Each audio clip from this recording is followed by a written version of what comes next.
یہ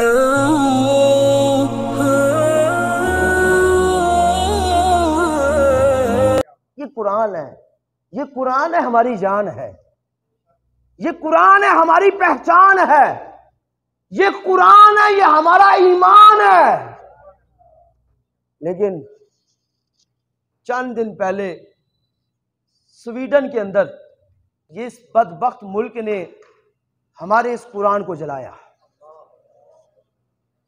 social media پر اس کی video viral ہے، ہمارے اس قرآن کو جلایا گیا۔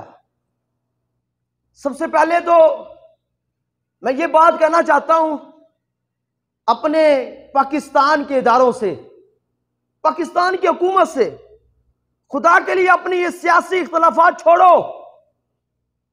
یہ سارے آپس میں لڑے پڑے ہیں اور مسلمانوں کو، پاکستان کی عوام کو ایک مہنگائی کے سیلاب کے اندر انہوں نے ڈبو دیا۔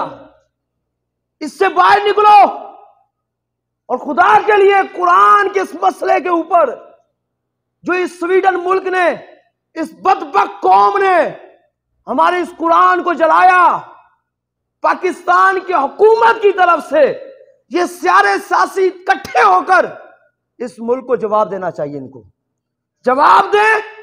اور یہ قرآن کو آگ لگانا، خدا کی قسم یہ عالمی دہشت گردی ہے، عالمی دہشت گردی ہے، اور کروڑوں مسلمانوں کے دلوں کے جذبات کو مجروح کیا گیا، کروڑوں مسلمانوں کے دلوں کے جذبات کو مجروح کیا گیا۔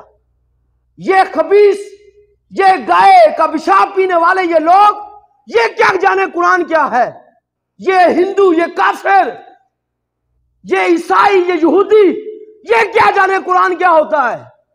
قرآن کی کیا شان ہے؟ خدا کی قسم قرآن کروڑوں مسلمانوں کا ایمان ہے، کروڑوں مسلمانوں کا ایمان ہے، اور قرآن کو سر عام جلانا، مجمع کے اندر جلانا، یہ خدا کی قسم ایک عالمی دہشت گردی ہے، یہ عالمی دہشت گردی ہے، اور اس کی ہم جتنی مذمت کریں کم ہے۔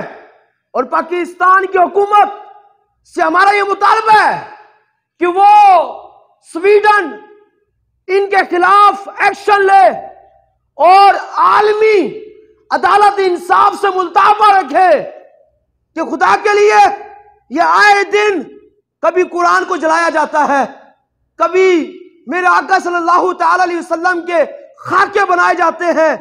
ان کی زبانوں کو لگام دی جائے، ان کی زبانوں پہ تالے لگائے جائیں، ورنہ حقیقت بات بتا رہا ہوں، یہ بدبخت لوگ کیا سمجھتے ہیں ہم قرآن جلا کر مسلمانوں کو جو مرضی ہم کھیل لیں مسلمانوں کے ساتھ؟ میں ایسے لوگوں کو یہ بھی بتانا چاہتا ہوں، ہمارے لیے قرآن اتنا عزیز ہے، خدا کی قسم ہم اس قرآن کے لیے جان دینا بھی جانتے ہیں، جان لینا بھی جانتے ہیں۔ ہم اس قرآن کے لیے جان دینا بھی جانتے ہیں، جان لینا بھی جانتے ہیں۔